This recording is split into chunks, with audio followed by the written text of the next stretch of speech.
Good evening, and God bless you this evening. Welcome to our next installment of Jesus or Muhammad for our Jesus and Muhammad Marathon. I'm Pastor Vance. I'm founder and director of To All Nations Ministries, and I'll be your host for the first segment of our show this evening. I'm joined here to my left by Dr. David Wood, who is a Christian apologist, and on my far left is Pastor Terry, who will be speaking to us today about our English station.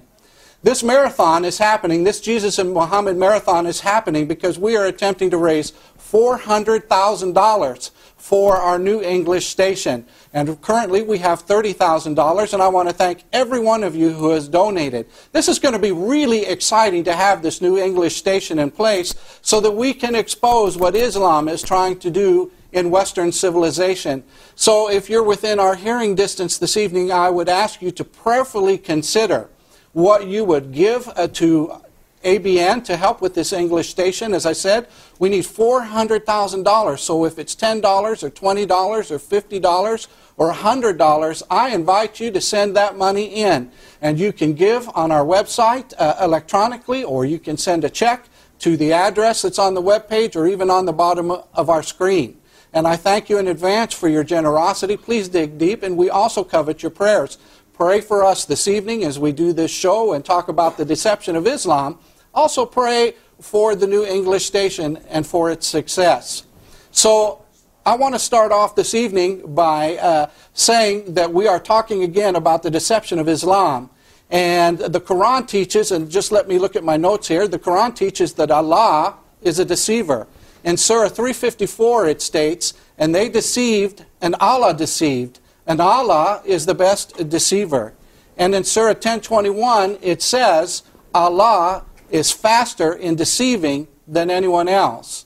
So I want to ask Dr. David Wood, does this affect the way, David, Muslims present themselves to the media in the West? Well, there's absolutely no question that Islamic teachings about when it's appropriate to deceive people definitely affects the way Muslims present themselves in the West. And I have to say this over and over again, because as soon as I don't say this, people will say, you're accusing all Muslims of being deceptive. I'm not doing that at all.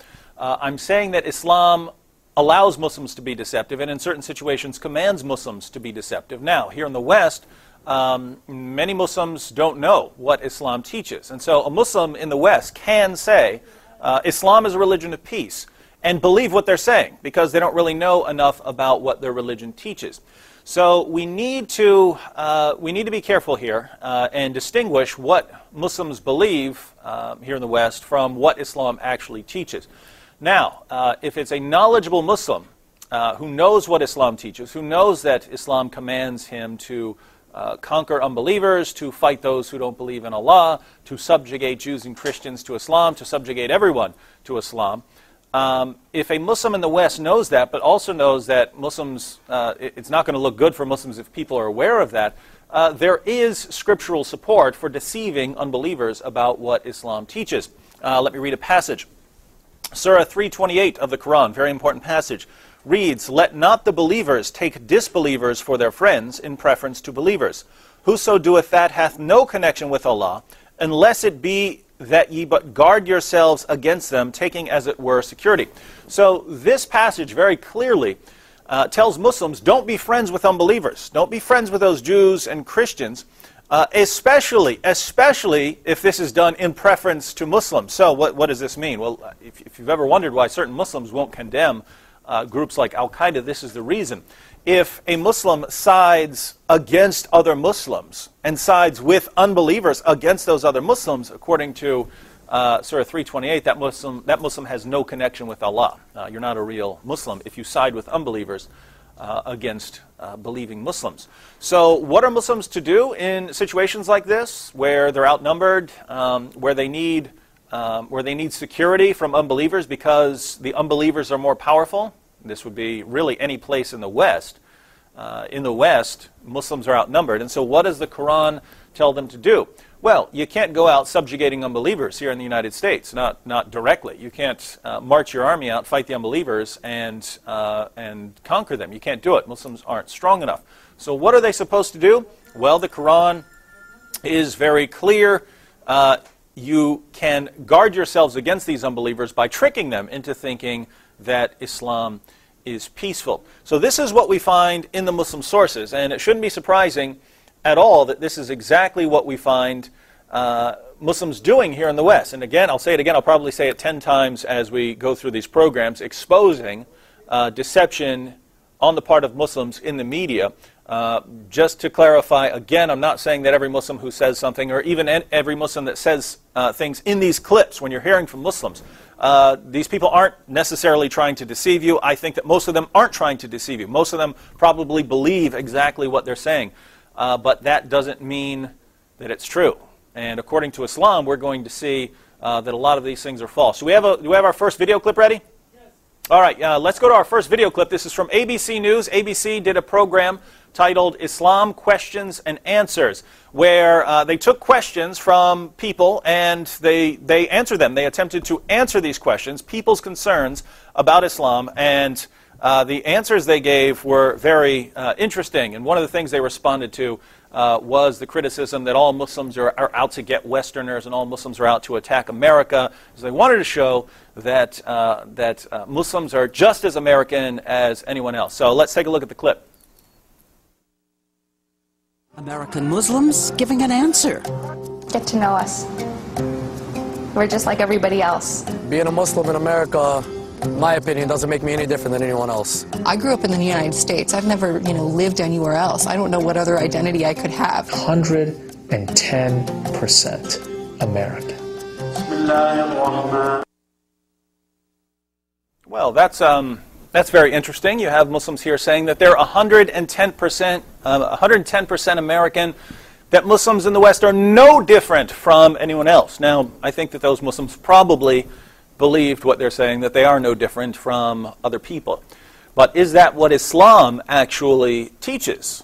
No, it's not. And let's take a quick look at a couple of passages on what Islam does actually teach. Surah 3, verse 110 of the Quran says this about Muslims.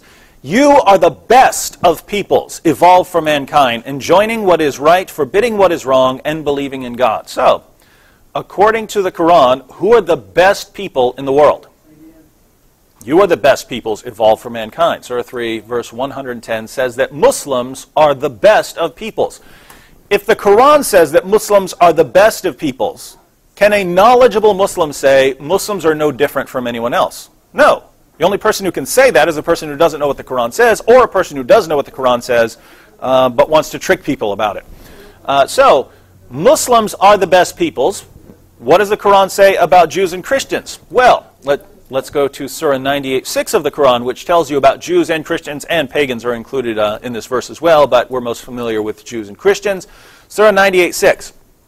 Verily, those who disbelieve in the religion of Islam, the Quran, and the Prophet Muhammad, from among the people of the Scripture, Jews and Christians, the people of the Scripture, the people of the book, are Christians and Jews, and al-mushrikun, these are usually the pagans, will abide in the fire of hell. They are the worst of creatures.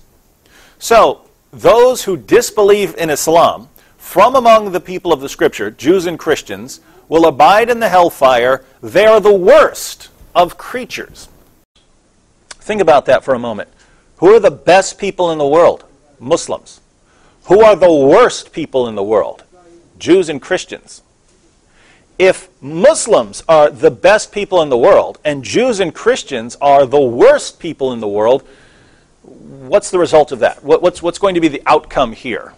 If your book teaches that, can you honestly say, I'm no different from that Jew over there? If you're a Muslim, can you honestly say, I'm no different from that Jew over there? I'm no different from that Christian over there. We're all the same. Well, yeah, you can say that, but you're not in line with what you are supposed to believe. As a Muslim, you're supposed to view yourself as superior to the unbelievers. Again, we're the worst of creatures. You're the best of peoples. How can you possibly believe that you're all equal? Well, there is a simple answer. You grew up in the United States of America, where in the United States of America, you're taught that we're all created equally, that we have equal rights and responsibilities here in the United States. That's what you're taught. You're raised to believe that, and you don't know enough about your religion to know that's not true according to your religion. So, Muslims of the world, need to kind of take a look at their religion before absorbing all these Western values, because Islam just doesn't line up with these Western values. And so, think about this.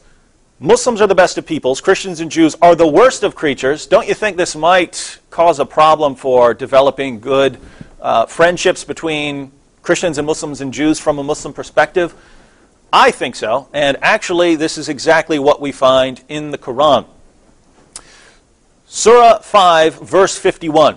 O you who believe, do not take the Jews and the Christians for friends. They are friends of each other, and whoever amongst you takes them for a friend, then surely he is one of them. So, putting all of this together, ABC News wants to answer the question, hey, are Muslims out to get people in the West, or do Muslims view themselves as equal? Do they view themselves as superior? And they get a bunch of Muslims who say, no, we're totally American, we're no different from anyone else. Well, if the program is titled Islam Questions and Answers, why wouldn't you tell people what Islam actually teaches? Because you didn't tell people what Islam teaches, you told them what a couple of Western Muslims believe. So I would have no problem with this if the program were called, for instance, Western Muslims Questions and Answers, or American Muslims who don't know a lot about the Quran Questions and Answers. Then you can give the opinions of Western Muslims, and that's what everyone is expecting to get. But when you title your program Islam Questions and Answers, and then the only Muslims you put on your program are people who don't know what the Quran actually teaches, people end up getting a distorted view of Islam. So ABC is actually, by doing this, and we're going to see, they do it over and over and over again. We'll see this over the next couple days. Over and over and over again, ABC asks a question. The Quran gives a very clear answer to that, but ABC doesn't give what the Quran teaches or what Muhammad teaches. They go to a couple of Western Muslims and say, what do you believe? And that answers the question. Well, it doesn't really answer the question. It just makes it seem like you've answered the question. So, putting all of this together, ABC News puts a bunch of Muslims on camera who all say, no, we just believe that we're all equal. What does the Quran actually say? Muslims are superior to non-Muslims. Christians and Jews are the worst of creatures. Don't be friends with them unless you need to deceive them because they outnumber you. If you understand what the Quran teaches, it makes perfect sense. What's going on here in the West makes perfect sense. You look to Middle Eastern countries in the Middle East, places like Iraq and Egypt and Pakistan, and you see Muslims violently oppressing non-Muslims, and you say, is that what Islam teaches? And then you ask your Muslim friend here in the West, is that what Islam teaches? No. Islam teaches that everyone's equal. Well, why is the Muslim saying this? Why is the Muslim saying this? Well, again, he might not know what he's talking about. He might not know what the Muslim sources say. He might have been so influenced by Western values that he doesn't know what Islam teaches. But it's also possible that that Muslim does know what Islam teaches. And what does Islam teach? Muslims are superior to non-Muslims. They are to subjugate non-Muslims. If they aren't powerful enough to subjugate non-Muslims, they can deceive non-Muslims into thinking that Islam is peaceful when it's really not. And so what you see in the world today goes back perfectly to what the Quran teaches Muslims to do. Thank you, David. That's strike one for ABC. And now I'd like to turn it over to Pastor Terry. Pastor Terry, what has God put on your heart to say about this new English station? Well, this is information that you're not going to get in the mainstream media. This is exactly why we need your help in establishing an English-speaking channel with ABN. Our goal is to raise $400,000. The first channel that we're going to be launching is hopefully going to be at the very beginning of February of 2011 in Europe. We're going to have 10% in Arabic and 90% in English. I'm learning new things tonight. And if this is new information to you, you can see why we need your help in establishing this new English-speaking channel. And we would like your help. No amount is too small. If you can only give $25 or $50, we appreciate every little bit that you could send to us to help further the gospel with Muslims as well as with English-speaking people who don't know very much about Islam. You can call tonight. Our phone number for donation is 248-416-1300, or you can mail us a check at ABN, at P.O. Box 724, Walled Lake, Michigan 48390. And again, any amount that you send to us to help us further this mission is encouraging to us and very informative. And again, we value you as a viewer, as a listener, also on our internet site. And thank you very much for your help. Thank you, Pastor Terry. We're continuing on this evening with the deception of Islam, and we've seen David Wood talk about this news clip from ABC where the Muslims were saying, we're just like everybody else, and I believe he powerfully refuted that if Muslims cannot be friends with anyone, how can they say they're just like anyone else? Now, I know that David has a second video clip, and I would like our technicians to show that video clip right now. Please. There were secular branches like those in Turkey, and Muhammad said that we should all be tolerant of each other's religion. Our differences are God's mercy. And after he died, history saw the first real interfaith era. For hundreds of years, Jews, Christians, and Muslims, and atheists lived together, debated God, debated religion. David, I heard in there the word tolerant, and that's really a word I believe that the devil uses quite a bit with the church, the Christian church today, to cower it in the corner so that they don't expose what kind of lies and falsehoods and deceptions are going on. So David, I want to ask you, when it comes to tolerance in Islam, what does the Quran teach? Well, I don't care what a person means by tolerance. Muhammad didn't preach it. Muhammad didn't preach it towards unbelievers.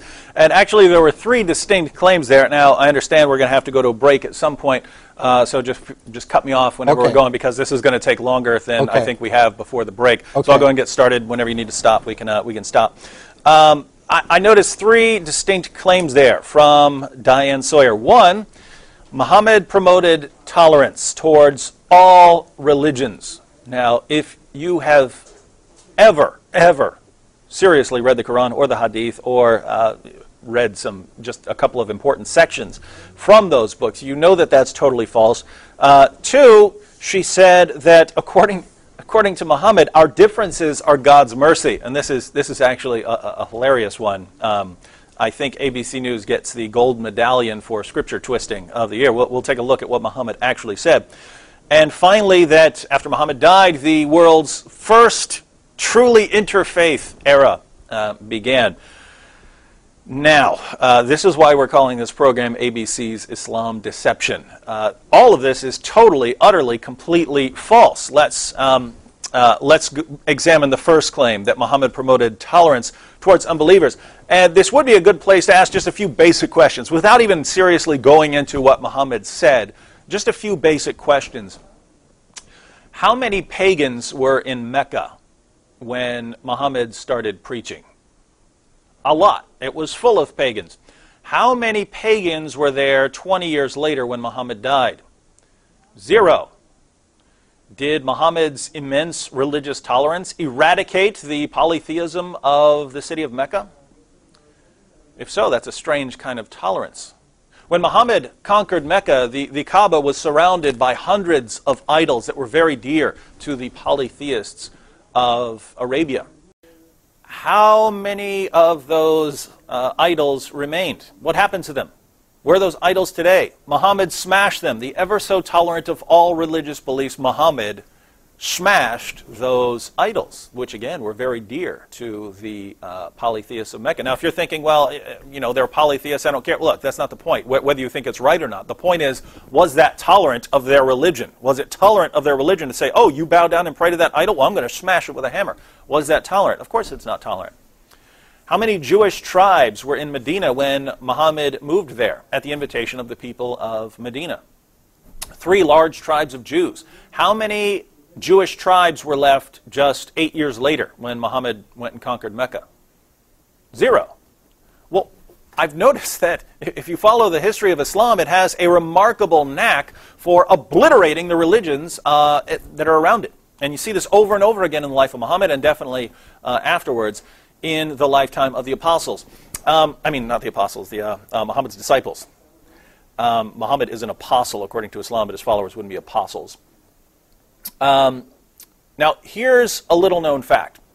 According to Muslim sources, not according to Christian sources, not according to Jewish sources, not according to pagan sources, according to Muslim sources, the pagans were actually far more tolerant of other religious beliefs than Muslims were. The polytheists of Mecca were more tolerant of other religions than Muhammad. And consider this passage from At-Tabari's history, which refers to Muhammad's early preaching in Mecca. The messenger of God proclaimed God's message openly and declared Islam publicly to his tribesmen. When he did so, they did not withdraw from him or reject him in any way, as far as I have heard, until he spoke of their gods and denounced them. Notice what this passage says. Muhammad's preaching Islam. He's preaching monotheism. And his countrymen, the pagan tribes of Mecca, were fine with it. They didn't object to him. They didn't try to stop him. They didn't have any problem with him preaching Islam. It's not until he started denouncing their gods and goddesses that they finally said, wait a minute, we have a problem here, Muhammad. So they were open to Muhammad's preaching until he started ridiculing them. And when you examine the Muslim sources, you find that Muhammad was absolutely belligerent in his criticism of the religious beliefs of the people there. Now, again, you may agree with this. You may say, of course you have to condemn paganism. Of course you have to condemn polytheism. That's not the point. The point is he was not tolerant. He was not tolerant in the sense that ABC News is proclaiming. So listen to how the pagans in Muslim sources responded to Muhammad's ridicule. They said, "We have never seen the like of what we have endured from this man. He has derided our traditional values, abused our forefathers, reviled our religion, caused division among us, and insulted our gods. We have endured a great deal from him." This is what Muhammad was doing. He was deriding their traditional values, abusing their forefathers, reviling their religion, causing division among them, and insulting their gods. Is that the work of a person who is tolerant of all people's beliefs and views them as a mercy from God? Our religious differences are all okay. Let's all get together and just live in peace and harmony. No. But it gets worse. Muhammad heard them saying this about him. He heard them complaining about what he was doing to them. And when he did, he walked up to them and said, "Hear, men of Quraysh." These were the polytheists from Muhammad's tribe. "Hear, men of Quraysh. By him in whose hand Muhammad's soul rests, I bring you slaughter." Muhammad walked up to these people, these pagans, and promised to slaughter them. Why? Well, he'd been there for years preaching. They hadn't accepted it. Instead, now they're objecting to him. They're criticizing him. Muhammad says, "I'm going to slaughter you. I'm going to slaughter you people." This is the tolerant Muhammad. Very strange indeed. So these are the pagans of Mecca. There's a different view of Christians and Jews in Islam. But think about this. We've said this on the show before, and I don't think this can be emphasized enough. If you ask a Muslim about what happened in Mecca with the pagans, with the polytheists there, they view this as this massive persecution of Muslims. And that's why Muhammad ultimately had to come and fight the pagans. He had to fight them because they were persecuting him so horribly. That's absolute nonsense when you actually read, again, Muslim sources. This is Muslim sources reporting this. The pagans, the polytheists, tried everything. They tried literally everything to live in peace with Muhammad. He kept coming at them. He kept coming at them. He kept condemning them. He ultimately promises to slaughter them. Then he leaves. He goes to Medina, and he comes back and starts attacking their caravans. He attacks their caravans once. He attacks them again. He attacks them again. He attacks their caravans 7 times. They do not retaliate. These were incredibly patient people. And don't forget this. Muhammad preached in Mecca for more than a decade. He criticized and condemned the beliefs of the people there for a decade, and he left with his life. Would I leave with my life if I preached for 10 years condemning the religious beliefs of the people who live in Mecca today? No. Why not? Why wouldn't I last 10 years? Why wouldn't I last 10 days? Why wouldn't I last 10 hours or 10 minutes even? Condemning the religious beliefs of the people of Mecca today, because it's not the polytheists anymore, it's the Muslims who are there. And Muslims will not tolerate any criticism of their religion. They won't do it. So this is what we actually find in the Muslim sources. But again, these are pagans, and Islam presents a different view of Christians and Jews. We've already seen that according to Islam, Christians and Jews are the worst of creatures. But it's also important to note that Islam specifically commands Muslims to fight us because of our beliefs. Islam commands Muslims to fight Jews and Christians because we're Jews and Christians. If you don't believe me, this is probably the verse that we quote most on this program. Surah 9:29 of the Quran. Fight those who believe not in Allah. What's that? Fight people who attack you first? Fight in self-defense? No. Fight those who believe not in Allah. This is a command to fight people based on what they believe. Fight those who believe not in Allah, nor the last day, nor hold that forbidden which hath been forbidden by Allah and His Messenger, nor acknowledge the religion of truth. The religion of truth, according to Islam, is Islam. So if you don't acknowledge Islam, Muslims are supposed to fight you. So nor acknowledge religion of truth from among the people of the book. That's Jews and Christians. Until they pay the jizya with willing submission and feel themselves subdued. So according to the Quran, Muslims are commanded to fight Jews and Christians because of our beliefs. Not because we're attacking Muslims, not because we're doing anything to Muslims, but because we do not believe in Islam. They are commanded to fight us until we are subjugated, until we feel ourselves subdued. And you acknowledge this by paying the jizya. Now, if you don't think, if you're not convinced that that verse actually does command people to fight based on our beliefs, if you're not sure, if you're wondering maybe there's something more to it than beliefs, just read the next verse. The next verse gives the justification for why the Jews and Christians fall into that category of unbelief. The next verse says that the Jews say Ezra is the Son of God, and the Christians say Jesus the Messiah is the Son of God. These are the words of their mouths. They're imitating those who disbelieved before, so we're imitating the polytheists and the pagans. We're doing what they did, and it calls for Allah to fight us. How's Allah going to fight us? Well, Surah 9:29 says, at the hands of the Muslims. So Muslims have to fight us, and Muslims ask for Allah's help in fighting us because of our beliefs. There's nothing in Surah 9:29, 9:30 about fighting people who are attacking you first, or about fighting in self-defense. It's fighting because of people's unbelief. Now, think about this. Muhammad constantly criticized and condemned the beliefs of the pagans of Mecca. That's what he did. That's what he did when he didn't have an army. So he didn't have an army. He's constantly criticizing them. He's constantly condemning them. He's constantly ridiculing them, ridiculing their forefathers, ridiculing their values. That's what he does when he doesn't have any allies. As soon as he has some support, he promises he's going to slaughter them. He starts attacking their caravans. When he has a more powerful army, he comes to Mecca, smashes all the idols, and ultimately tells his followers, kill the unbelievers wherever you find them. So, as far as the pagans are concerned, when Muhammad isn't strong enough, he just criticizes and condemns them. When he is strong enough, he conquers them and ultimately gives the command to slay them wherever you find them. That's how Muhammad dealt with the pagans. When we turn to Christians and Jews, Muhammad commands his followers to fight us until we're subjugated because of our beliefs. How, in the name of common sense, can Diane Sawyer say, with a straight face, that Islam promotes tolerance towards all people? If your religion specifically commands you to subjugate everyone who disagrees with your religion, either by killing them or by making them pay you off, how, in the name of common sense, can you say Islam promotes tolerance towards all people? And again, this isn't hard to figure out. I mean, if ABC was really serious in their investigation, they would have said, okay, people are asking us whether Islam calls for the subjugation of non-Muslims. Instead of just asking this Muslim over here if that's true, let me actually go to what the Muslim sources say. But they're not willing to do that. They're not willing to go into what the sources actually say. Their methodology is, let me ask the Muslim down the street who either doesn't know anything about Islam or is quite happy to deceive Westerners because the Quran allows this. David? Yeah. We have a caller for you who wants to ask a question. Sure. His name is Muhammad. Muhammad, this is Pastor Vance. You're on the air. What's your question for David Wood? Having me on. Thank you, David, and everybody here. Can you guys hear me? Sure. Sure. Okay, good. I had a comment on the first argument or the first proposition made by David regarding the interview on, or the ABC program.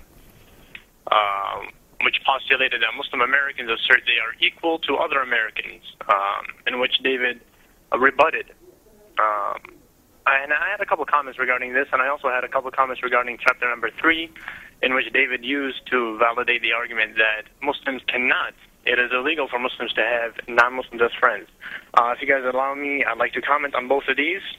Please comment quickly. We're running close to a break time. Yeah. By the way, Muhammad, if we do have to go to a break, please stay on the line because I want you to be able to finish your thoughts. Sure. So let me start. David, you quoted chapter number 3, verse number 110 of the Quran to prove that Muslims, in fact, are inherently, they think they are better than the non-Muslims. Now, does chapter number 3, verse number 110 assert that Muslims are best nation, but best out of what? Every religion believes it is a correct religion, and thus the followers of that religion are the ones who will attain salvation. Likewise can be said with Christianity in 1 Thessalonians chapter 1, verse number 4, in which it asserts that Christians are the quote-unquote chosen people in God, thereby implying all others are not chosen and thus insufficient in that sense. Now, I repeat, in that sense. Muslim Americans thereby are the same as regular Americans in that they share the same culture as regular Americans, but they definitely don't share the same religion. They are different in religion, same in culture. This difference and this acknowledgement of this difference is allowed under Islamic rule and Islamic law. Now, let me go to chapter number 3, which is the second argument you made regarding the friends. Another form of that argument is, or another form of that verse is in chapter number 5, verse number 51, which says, "O you who believe, take not the Jews and the Christians as the same word that is used in chapter number 3, verse number 28, awliya." Now, 2 points that need to be made about this verse. Number 1, what does awliya mean? The root and singular form of awliya comes from the word wali, which is, and I'm sure the person that answered the phone when I first called is an Arabic speaker, and he can vouch for this as well. The word in the Quran is used on multiple times. For example, let's go to another verse where the word wali is used in the Quran, chapter number 2, verse number 257. Allah is the protector, the word is wali, of those who believe. He takes them out from the depths of darkness to the light. The word that God chose for himself was wali, and that he is the wali, the protector of those who believe. Moreover, if you go to the Quran, chapter number 5, verse number 5, the Quran gives permission for Muslim men to marry the chaste women of the Christians and Jews. If a Muslim is forbidden to have a Christian and Jew as a friend, how can he marry? Does he have to hate his wife? I mean, his friend, surely friendship is much less than that of love. Moreover, Allah tells us in chapter number 60, verse number 8 through 9, who we can't have as friends. He's elaborating on these verses. Chapter number 60, verses 8 through 9 says, Allah does not forbid you from those who do not fight you because of religion and do not expel you from your homes, from being righteous towards them and acting justly towards them, and thereby befriending them. Indeed, Allah loves those who act justly. Allah only forbids you from those who fight you because of religion and expel you from your homes and aid in your expulsion. He forbids that you make allies of them. And whoever makes allies of them, then it is those who are wrongdoers. The last point that I'd like to make is a quotation from Dr. Muzammil Siddiqui, who is the president of the Fiqh Council of North America, where he states, the Quran does not say that non-Muslims cannot be Muslims' friends, nor does it forbid Muslims to be friendly to non-Muslims. There are many non-Muslims who are good friends of Muslim individuals in the Muslim community. There are also many good Muslims who truly and sincerely observe their faith and are very friendly to many non-Muslims at the same time. So I would appreciate that a misrepresentation of my faith does not happen. I actually have one more verse in chapter number 31, verse number 15. It says in that verse, but if they being the parents of the person, the parents of the Muslim, and they are non-Muslim in this context, you can refer to the context. I have no time to explain the context. But if they endeavor to make you associate with me, God, that of which you have no knowledge, then obey them not, but accompany them. The word used in Arabic is sahib huma. Ask your Arabic speakers in that facility what sahib means. But sahib huma, them in this world with appropriate kindness and follow the way of those who turn back to me in repentance, then to me will be a return. So here the command is being given to the person to befriend his parents who are in fact non-Muslims. So I believe I've provided enough evidence and verses to maybe present my side of the issue. And thank you guys for having me. Mohammed, Yes, Sam sir. Shamoon is on the phone. Wait, now, do we need to take a break first? Because Sam and I both want to answer. So should we get the break out of the way and then? Go ahead and answer him first. Mohammed, you were very well spoken. Thank you. Sam Shamoon is going to make a comment now. He's on the phone. Sam? Hey, Sam, you want to go back and forth with responses? Yeah, well, I just came in. I've been trying to come in for the past half hour. I've been having a problem with Skype, so I'm on the phone. And I just caught up what this gentleman was saying. And again, either this person, I have to say this, and I'm trying to be respectful, either this person is ignorant of the Quran or he's using taqiyya, because he distorted what the Quran says, and then he appealed to the Arabic, so he has no excuse for distorting the Quran. When he said that chapter 5, verse 51, does not prohibit Muslims from befriending Jews and Christians, because then he quotes chapter 60, verses 8 to 9. What he conveniently did not quote was chapter 60, verse 2, and chapter 9, verse 12. And he did not quote chapter 10, verse 62 of the Quran. So I hope he's listening, because I want to ask him a question. Is he listening? Are you on, Mohammed? No, Sam. Well, Sam, what we'll do is we'll invite him to come back on, to call back in later in the show, and whoever's handling the calls, make sure that Mohammed gets through. If he calls back, we'll try and put you up. So, Mohammed, if you're listening, we're going to try and move you up to the front if you call back to respond to these. Yeah, because Muhammad is a classic example of someone who distorts the Quran in the West in order to give a mistaken impression that the Quran does not attack Jews or Christians and does not prevent Muslims from befriending Jews and Christians, and has appealed to the fact that the Quran says that Muslims can marry Christian women as an indication that the Quran is not prohibiting Muslims from befriending Jews and Christians is actually a pathetic argument, and it proves there's a contradiction in the Quran. But I can wait till after the break to show how this contradicts what the Quran says and does not prove his position. Do we need to go to a break? Sam, first we're going to have Pastor Terry talk about the need to raise funds for our new English station. Pastor Terry? Thank you, Pastor Vance. One thing that I find really interesting is that we as Christians are commanded to go preach into all the world and to preach the gospel and not to fight, as apparently Muslims are commanded in the Quran. You may be wondering what our goals are with this new ministry, this new English-speaking channel that first we're going to start in Europe, then to North America, and finally to Australia. Number one, we want to equip all people with the facts on Islamic terrorism and the direction of how to spread the gospel. Number two, we also want to enlighten Muslims, as we're doing tonight, on the true meaning of Islam. Number three, we want to educate uninformed non-Christians on the direct tie between Islam and terrorism. Number four, we want to challenge you as a viewer to take action against Islamic terrorism. And number five, we also want to invite dialogue, as we've been having tonight, between different people as well as scholars of various perspectives. So how can you help? We would like you to be a monthly partner with us to help spread the word in your community, to pray for us, and to be willing to give. We have on the screen our phone number that you can call. We also have our website. You can donate online if you prefer doing it that way, or of course you can always mail something to us as well. And again, any amount that you give us is an encouragement to us and will help to raise our ultimate goal of $400,000 to be able to begin this English-speaking media channel where you're going to hear the truth about Islam as well as the truth about Christianity. Thank you very much. Are you a Christian who loves watching ABN shows? Are you eager to make a video and post it online and see it reach millions of Middle Eastern people? Or are you a Muslim who wants an outlet to ask questions, make comments, or post video responses to Christian evangelists and apologists? Well, ABN Tube has it all. ABN Tube is an extended media outlet of ABN TV ministry. We've gotten an overwhelming response from viewers of ABN to launch a media outlet for people like you to upload your own video responses to some of the clips we have online, whether on ABNSAT.com or on our ABNSAT YouTube account. Our goal is to bring to light any and all lies about false religion through media, to create an open dialogue about religion among people of different faith, and to gear them to the truth of Jesus Christ. Please visit our site at www.abntube.com. Thank you.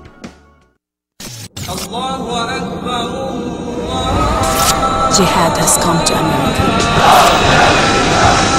It constitutes the most devastating series of terrorist attacks in history.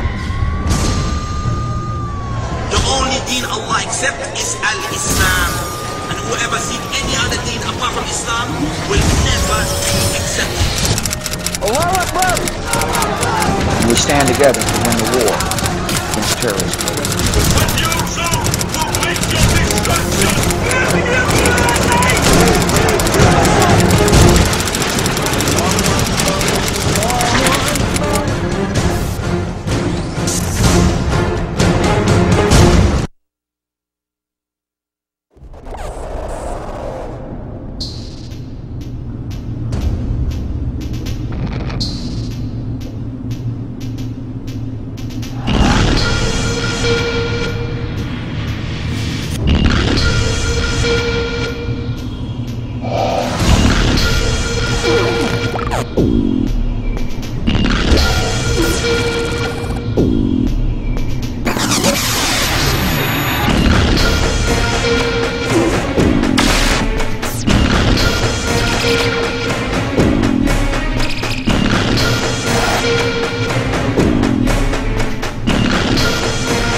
And welcome back to our second segment on Jesus and Muhammad, or Muhammad.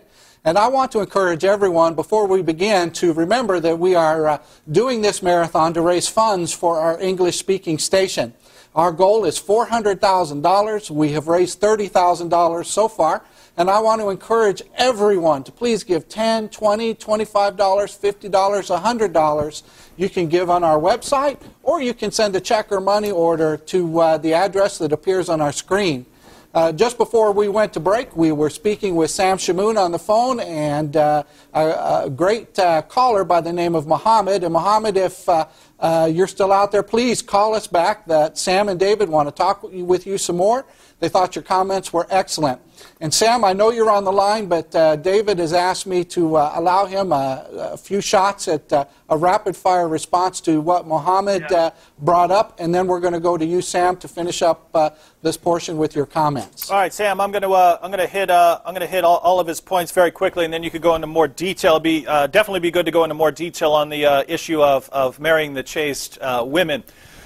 So, first, Muhammad said that all religions share this, that they believe they're better. And it's very important to keep this in mind, that in Christianity we don't believe we're better than anyone else. The Bible is very clear that we're saved by grace, not because of ourselves, not because of anything great we've done, not because of any wonderful things, wonderful works that we've performed. It's God's grace. I'm not better than you, Muhammad. According to Christianity, I am no better than you. God saves me by grace through faith. That's very different from what the Quran teaches when it says in Surah 3 that Muslims are the best of peoples evolved for mankind. And I don't recall you addressing the other passage which specifically says Jews and Christians are the worst of creatures. So in Christianity, we've all fallen short. We're all sinners. If God saves some of us, He saves us by grace because of who He is. In Islam, Muslims are just the best people. Christians and Jews are just the worst people. That's just the way things are. So we have very different views here. Next, this is a very, very important point. You said awliya.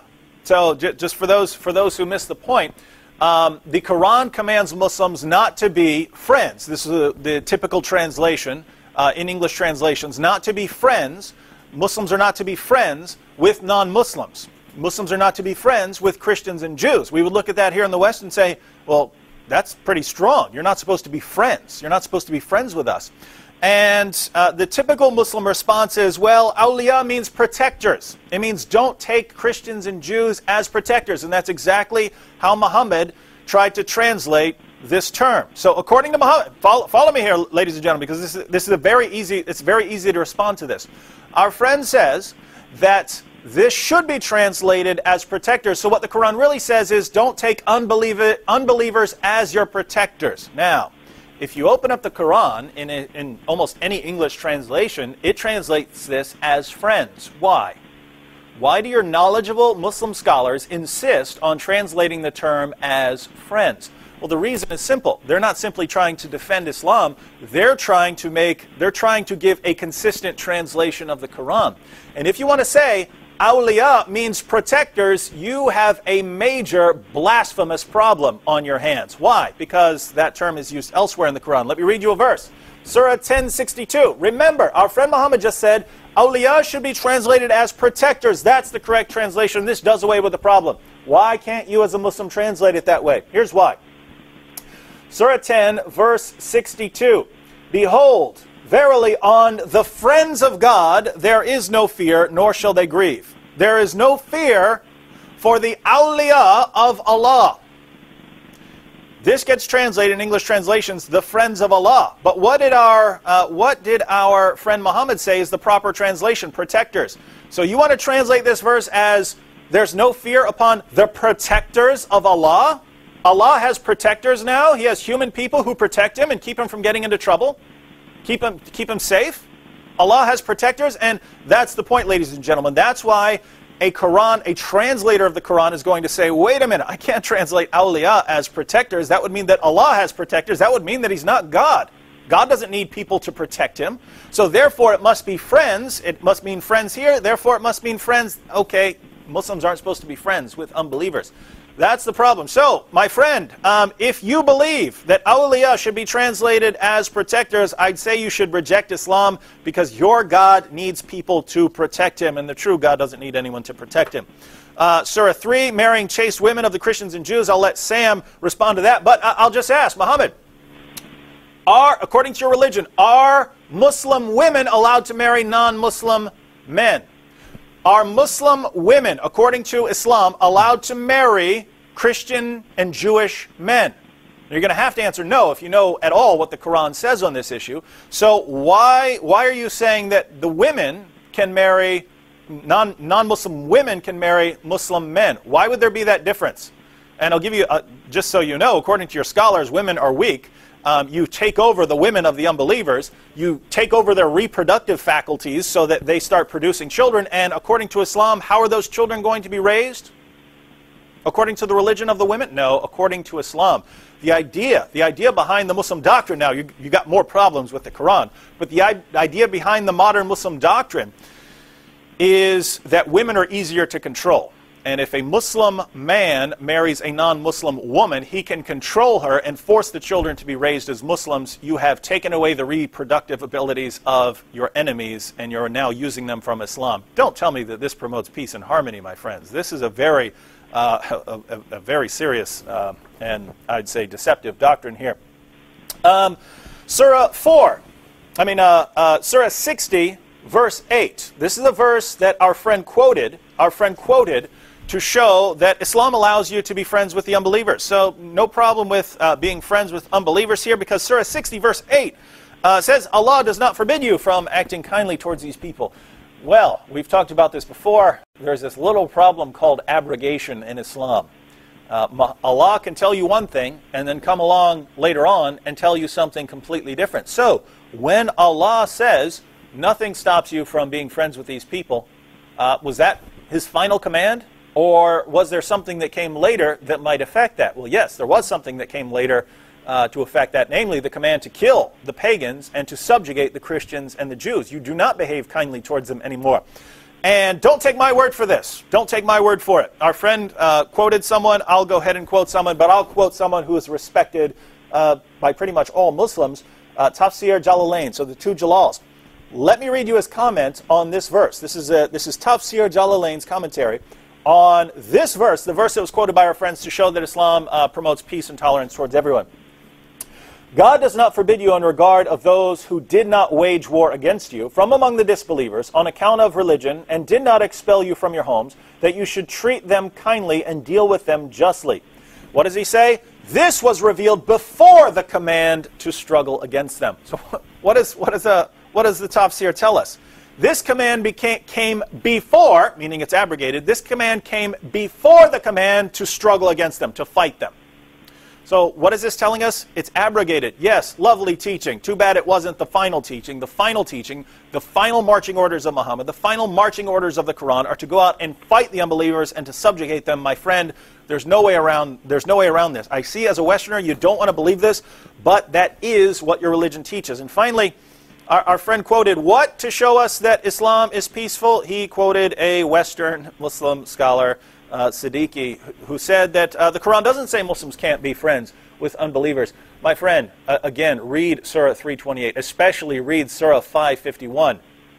The only way you could have gotten around Surah 551, the clear meaning of Surah 551, was to say, awliya means something different. It means protectors. You saw, according to the Quran, Surah 1062, if you translate it that way, you have to reject Islam because now Allah needs protection. He needs protection from people. He has protectors. He has awliya. But if you don't want to reject Islam, then you have to accept that that refers to friends. And if it refers to friends, you are commanded not to be friends with Jews and Christians. That's just what your religion teaches. All right, Sam, we know you got a bunch of stuff to add here. Sam, before you start, is Muhammad on the phone? Okay, Sam, sorry about that. Go ahead, Sam. It's nice to have you. Only one thing. You said earlier, Vance, that both myself and Wood thought that Muhammad made some great points. Far from it. His points were either deceptive or based on ignorance, so I don't think his points were great unless you consider deception or ignorance great. So I just want to clarify that. Just to confirm what David said a mouthful, and he pretty much covered all bases, so I don't know how much more I can contribute. But just to confirm some of the things he said concerning the meaning of awliya. Our friend tried to say that awliya means protectors. Do not seek the protection of Jews and Christians. Let us say, for argument's sake, he is correct, that that's the interpretation of the term awliya. By that interpretation, Muhammad, again, his own prophet, when I say Muhammad, I'm not speaking of the caller Muhammad, but his prophet Muhammad, violates the Quran, because if you read Islamic history, whose protection did Muhammad seek on behalf of his followers who were supposedly being persecuted in Mecca? He sought the protection of a Christian ruler in Abyssinia named Najashi. So now, if this passage is saying, do not seek the protection of Jews and Christians, why in the world did Muhammad in Mecca seek the protection of a Christian ruler, an Abyssinian Christian ruler named Najashi? That's one.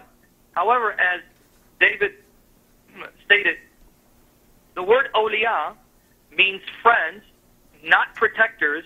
And if we turn to Ibn Kathir, now he turned to a Muslim Western scholar, I'm going to turn to a medieval Muslim commentator recognized by Sunni Muslims to be one of the greatest Muslim scholars who ever lived.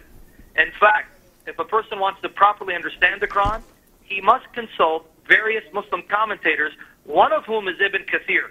Here's what Ibn Kathir says regarding the meaning of awliya in chapter 5, verse 51, Surah Al-Ma'idah, chapter 5, verse 51, and chapter 5, verse 57. I'm going to have to read it so that the audience can see either our friend was ignorant or was being deceptive, because again, he's outnumbered by the disbelievers, so he can put on a false face and he can employ taqiyya, concealment, and also use khida, deception. Because Muhammad said war is deceit, and again, supposedly the West is at war with Muslims, therefore they can use deceit to keep us at bay. But glory to Jesus that he raises up his soldiers to expose the lies and deception of Islam and proclaim the truth of the gospel of Jesus Christ. Now let me read what Ibn Kathir says. Just reading what Ibn Kathir says. Okay, go ahead. Hello? Yeah, go ahead, Sam. Okay. The prohibition of taking the Jews, Christians, and enemies of Islam as friends. Allah forbids his believing servants from having Jews and Christians as friends, and here's why.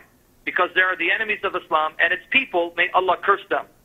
Allah then states that they are friends of each other, and he gives a warning threat to those who do this.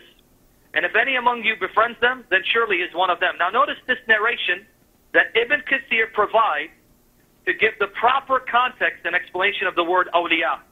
Ibn Abi Hatim recorded that Umar, this is the second caliph, ordered Abu Musa al-Ashari to send him on one sheet of balance, the counterbalance with what he took in and what he spent.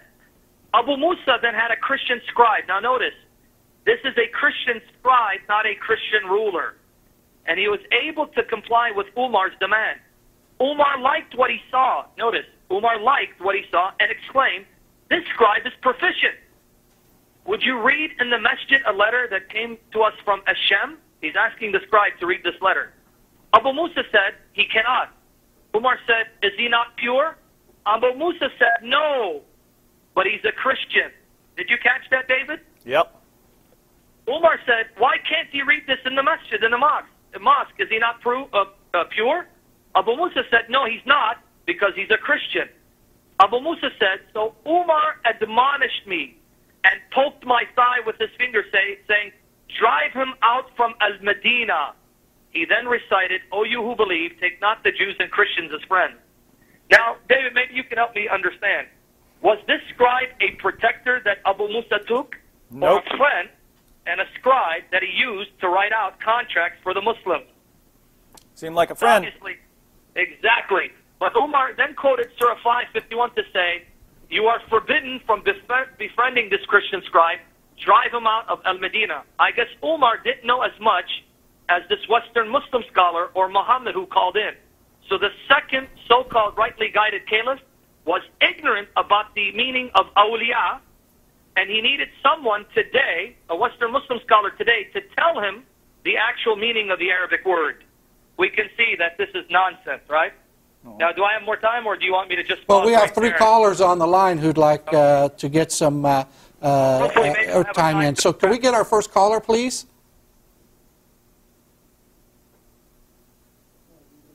Are you on the air, sir? Hello? This is Pastor Vance. Are you on the air? We're on the air. Go ahead. Okay, let's take the next call, please. Yes. Yes, you're on Jesus or Muhammad. Can you hear me? Yes. You're on Jesus or Muhammad. What's your question, please? Yeah, can you hear me? Yes. Okay. Hi, this is Ronnie. Hello, David and Sam, and you're a new pastor. I haven't talked to you before. Hello. I just want to say that this previous caller, Muhammad, who just called, I'd like him to explain the justification of the recent atrocity and evil attacks that occurred at our Assyrian church in Iraq that killed the real number, as I've heard, is more like 250 to 300 people going and praying in their church, and just what had occurred there is beyond explanation. How he can justify that. I would also like to, and also the attacks that Muslims have made all over the world against churches for no reason. And I would also like to thank ABN for the condolences I received for my father's passing in September. I'd just like to say just a couple of things about my father. He prayed every day and was a giving, forgiving, and a welcoming man. He welcomed friends and strangers with a genuine smile. So I'd like for some kind of comment about the recent attack about the church, and I'd like to cite a couple of verses, if you wouldn't mind, that I would like all three of you to, including Sam. I'm sorry, there's a lady that I'm seeing. I don't know your name either. To comment on. Okay. The Gospel of Luke, 21, verse 15, where Christ is speaking about contradiction. Verses 23 and 24, notably verse 24, when he says, by Gentiles until the times of the Gentiles are fulfilled.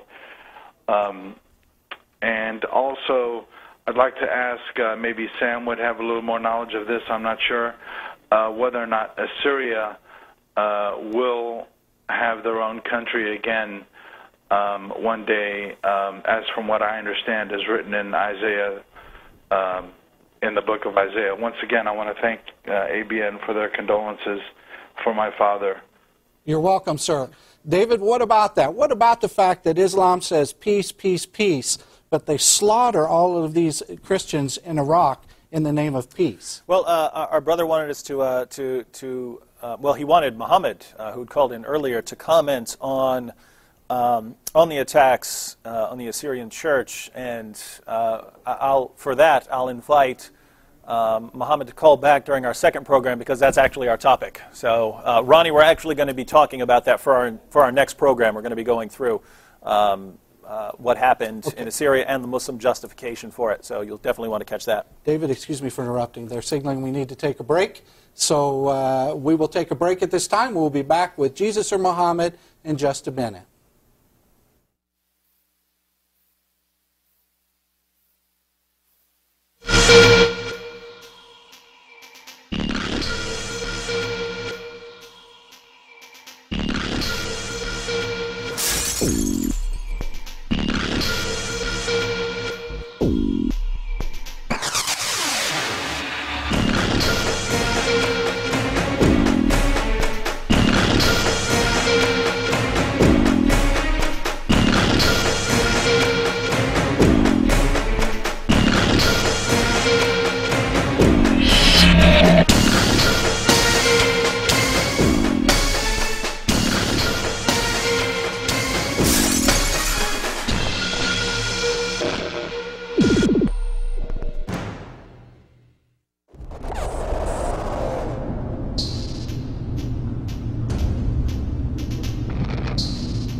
Welcome back to the second hour of Jesus or Muhammad. We're very happy to have you with us today, and we say God bless you.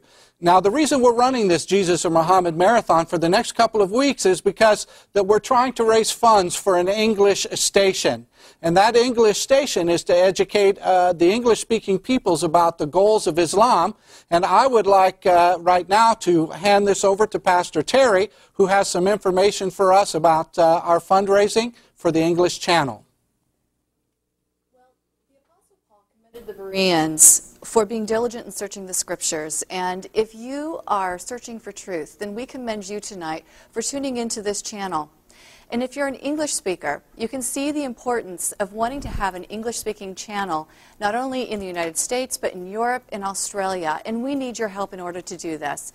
And any amount that you're able to give will help us to further the gospel, further this conversation that we're having tonight between Muslims and Christians and other people of other faiths as well, to learn about the truth. You're not going to hear this information that you're hearing tonight on any of the other news media channels, only on ABN. And so we strongly encourage you to give whatever you're able to, whether it's $10, maybe you're able to give $50, or maybe you're able to give $1,000, which would be wonderful. And you have the information on our screen to be able to call tonight to let us know what your donation amount is going to be. You can go to our website to donate online, or send us a check or money order to the address that's up on the screen. How is your money going to be used, you might be wondering. There's a lot of different costs involved with a channel. There's broadcast fees that are involved. There's staffing, much staffing that it takes in order to put a program like this on the air. There's production. There are the publicity that we have, post-production. There's a lot of different things that are involved with putting together an English-speaking channel, and we need your help. Please prayerfully consider what it is that you might be able to give to help us further the gospel, further your knowledge, and the things that you're learning about Islam and Christianity. Thank you for your help. Thank you, Pastor Terry. We have Mohammed back on the line. We also have Usama Dakduk. Usama, how are you, sir? Ahlan, how are you, brother? How are you doing? Good, I am awesome. How about yourself? God is good. God is good. What have you got for us from the Lord for today, from what you've heard so far online? Or on the air, rather.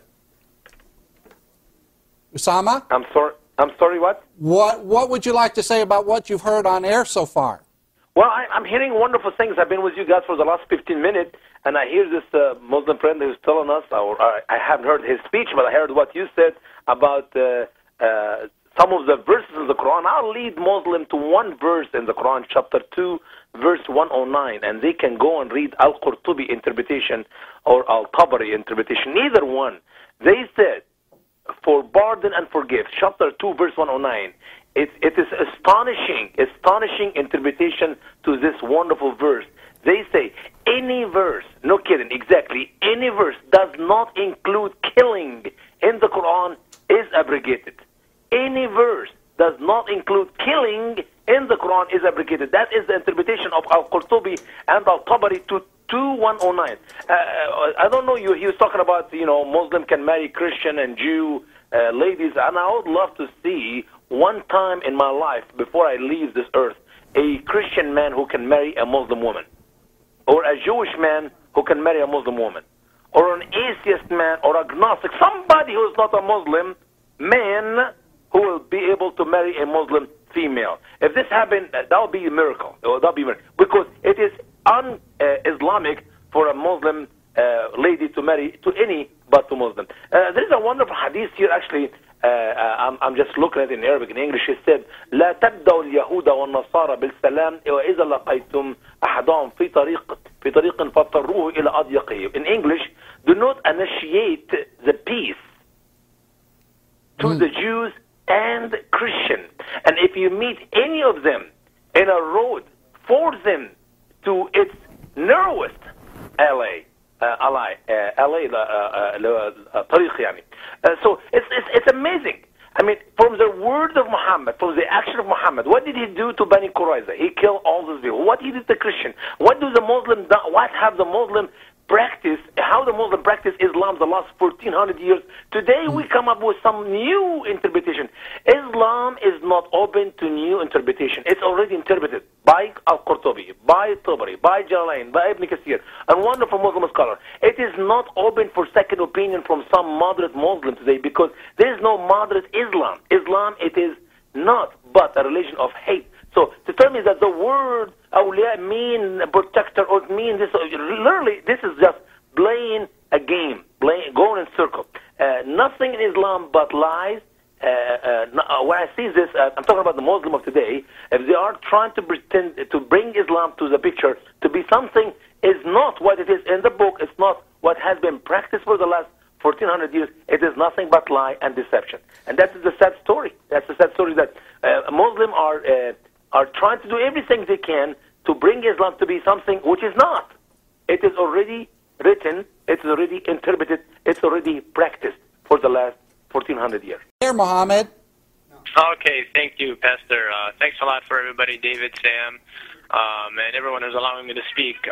During the course of the time that you guys were responding to my arguments that I first made when I first called in, many arguments were made against me, many arguments.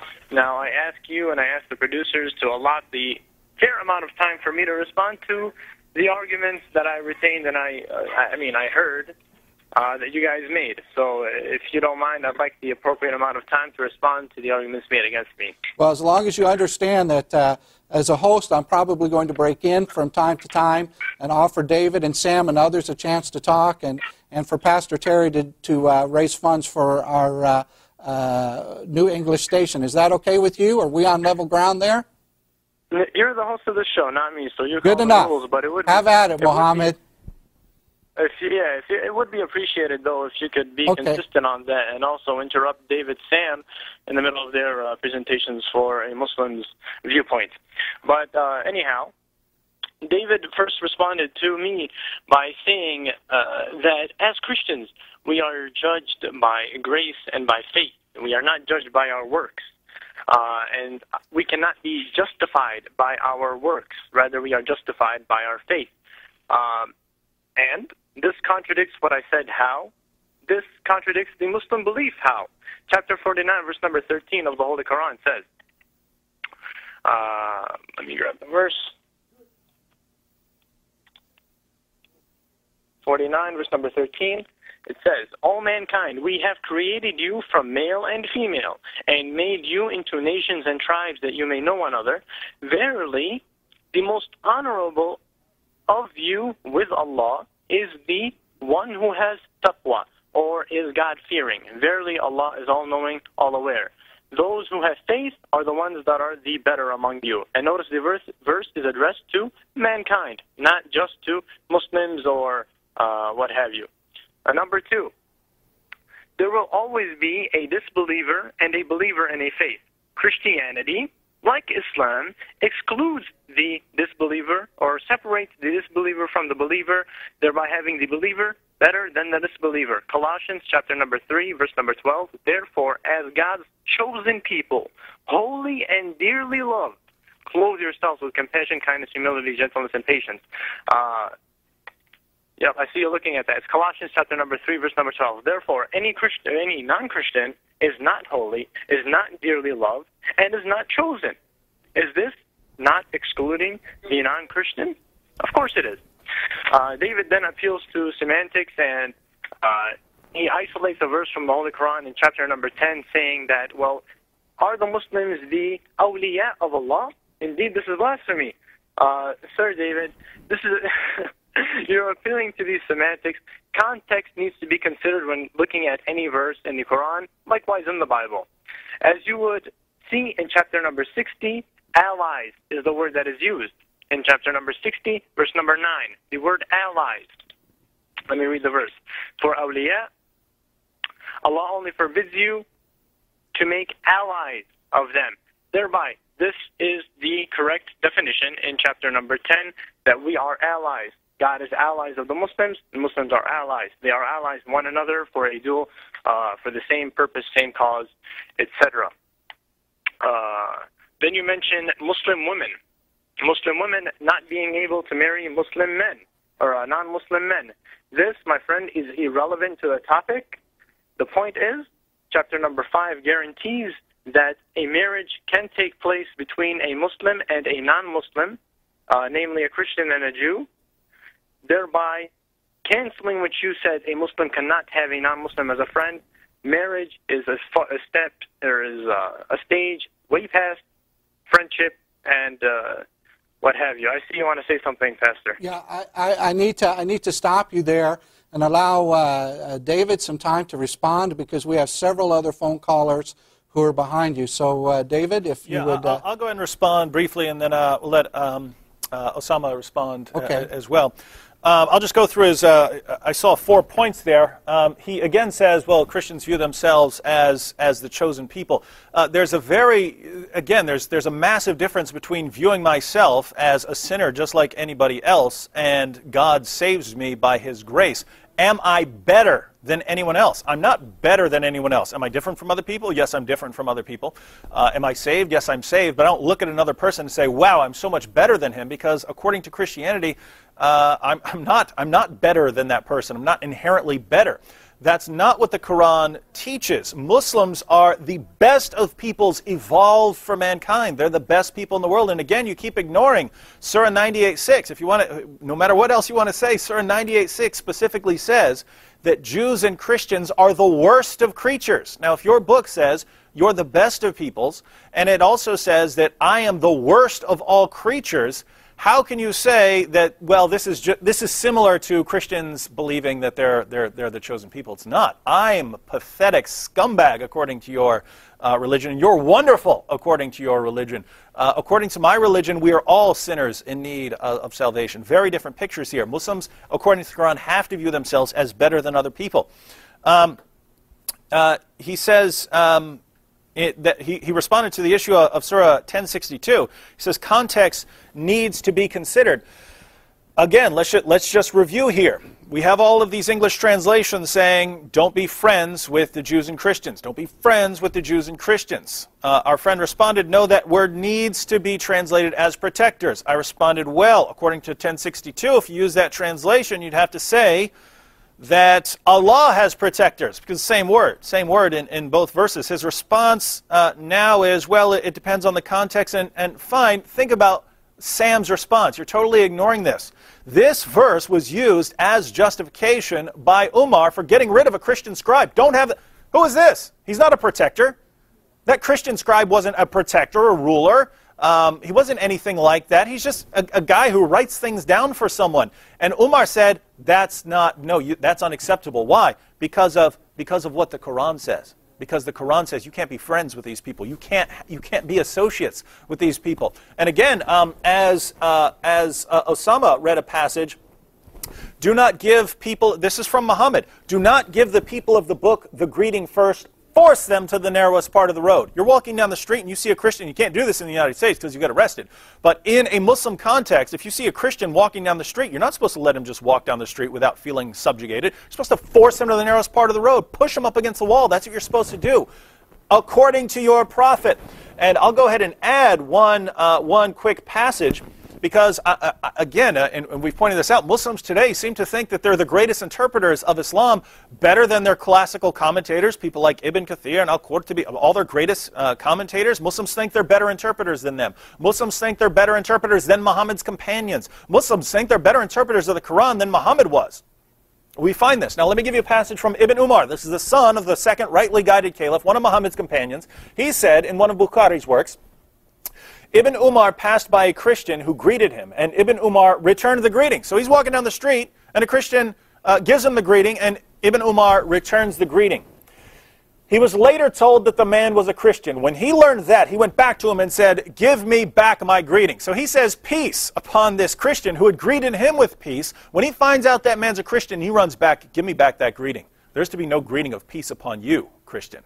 Now, this is the son of the second rightly guided caliph. My friend Muhammad, are you a better interpreter of the Quran than him? Are you a better interpreter of Islam than Muhammad himself?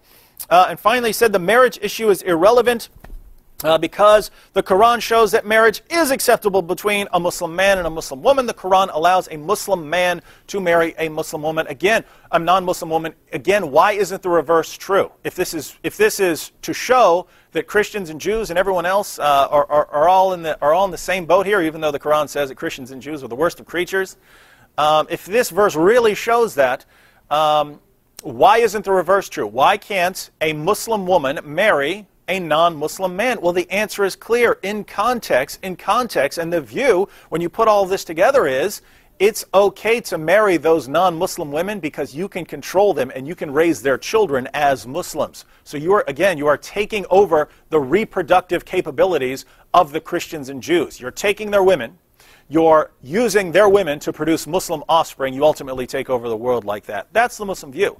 If it really meant, in other words, if this really meant that Christians, Muslims, and Jews were all fine, despite the fact that you have to ignore the verses to fight us, you have to ignore the verses saying how horrible we are, calling down Allah's curses upon us, not being friends with us, despite the fact that you have to ignore all of this, if this really meant that Christians and Muslims and Jews are all okay, the reverse would be true. You have to say that your sister can freely walk out and marry a Jew. But I've never met a Muslim, a Muslim who actually takes his religion seriously, who would say that. Now, Osama? Before we get to Osama, I want to give Pastor Terry another chance to explain to you why this Jesus or Muhammad marathon is taking place for the next 2 weeks. And then Osama, be ready to go. Thank you, Pastor Vance. Are you enjoying this episode of Jesus or Muhammad tonight? Hopefully, you would like all English speakers to have the opportunity to be able to tune in to a show like this. You may be wondering what are some of the other programming that ABN could offer on this new English-speaking channel that we hope to start February of 2011. News and Views is a show that is very popular. We take today's hottest headlines and teach about how Islam is related to some of the violence that we see in the world today. Jihad Exposed is another program that you might enjoy watching. obviously Jesus or Muhammad. This is a very interesting show. It exposes the truth behind Islam and how many Western Muslims are deceived by their own religion. We have debates as well, Answering Islam with Dr. James White, as well as the program Women in Islam. That would be something that I'm very interested in, especially after the conversation we've been having tonight. So any amount that you're able to give towards these new stations, again, we're going to start with Europe, and then to North America, and finally to Australia.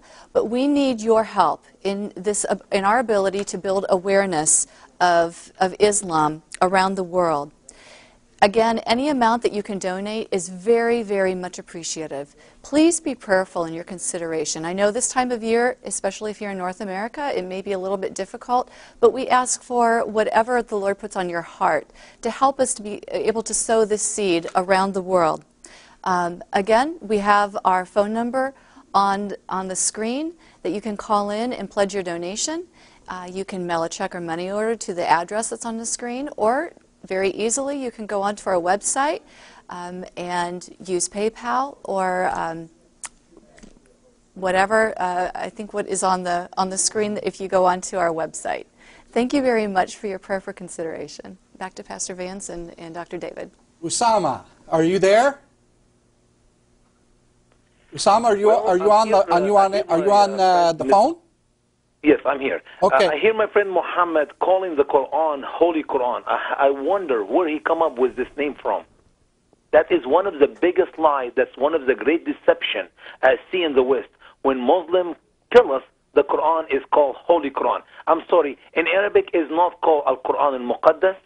Therefore, we cannot call the Quran Holy Quran. You can call it the unholy Quran, but not the Holy Quran.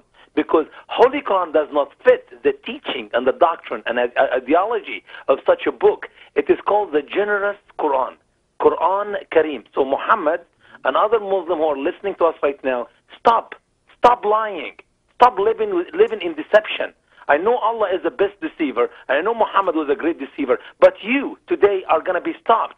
With this TV station and every opportunity we'll have, we will stop your lies. It is not the Holy Quran.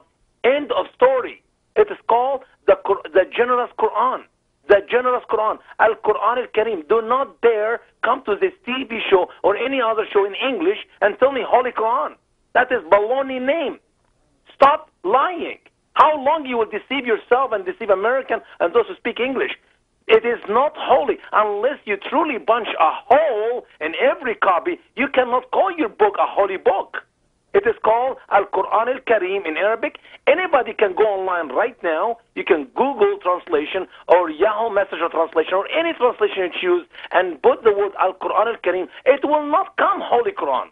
It will come the generous Quran. So stop lying. Thank you, Usama. To get the subject from its end.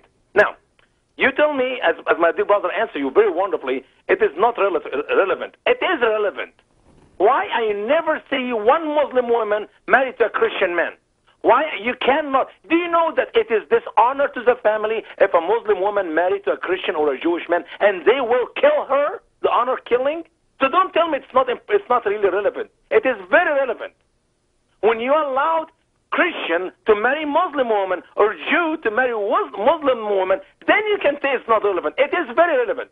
You're literally, as a Muslim, going to the West, are invading the West by marrying their female. It doesn't matter who she is.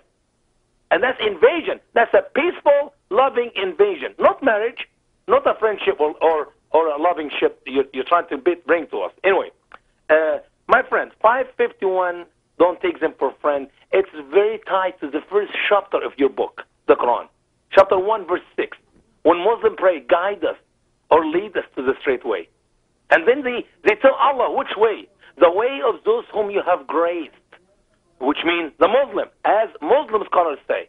Not the way of those whom you are angry against, the Jew, nor the last one, the Christian. So Allah in chapter 1 in the Quran, your Allah, tell me that all the Jews are those whom Allah's wrath or anger is against, and Allah told me in your Quran chapter 1 that the Christian are the last one. That's why Allah said, if you take them for a friend, you become one of them. You become a Jew. and then Allah's wrath will be on you, and you become a Christian, and you'll be the last one. Allah in the Quran has not only commanded the Muslim not to take the Jew and Christian for friends, He's commanded them to fight them, to wage war against them, and kill them. So the entire Quran is tied to each other. And I will repeat again to Muhammad and any other Muslim who listen to us. You can quote all the verses of the Quran. You can literally quote 124 verses. They're all abrogated by 9.5. And they're all abrogated by 2109. 2109. It says, any verse you're going to quote from the Quran does not include killing. لَيْسَ فِيهِ قِتَالٍ is abrogated. So Osama, that's the end I've got to break in because it's time for us to go to a commercial break. Sure, brother. So hang on. It's time for our commercial break, folks, so we'll be back in just a minute.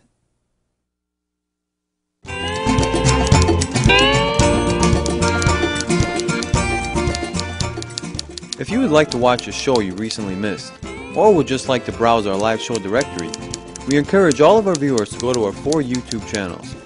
You may find our 4 YouTube accounts by typing www.youtube.com/ABNSAT or /English Gospel or /Arabic Gospel or /Aramaic Gospel.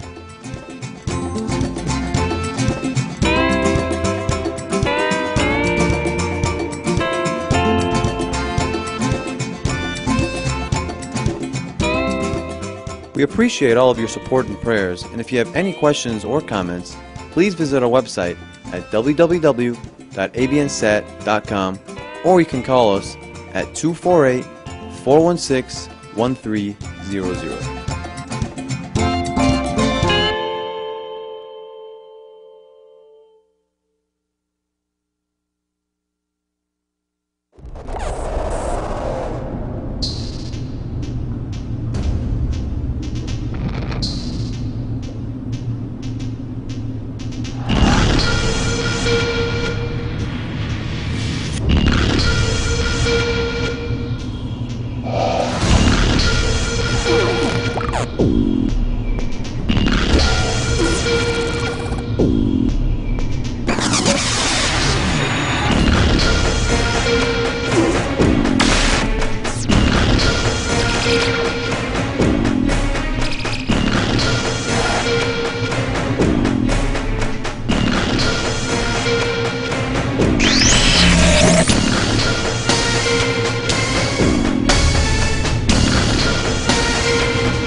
God bless you all, and welcome back to the last half hour of Jesus or Muhammad.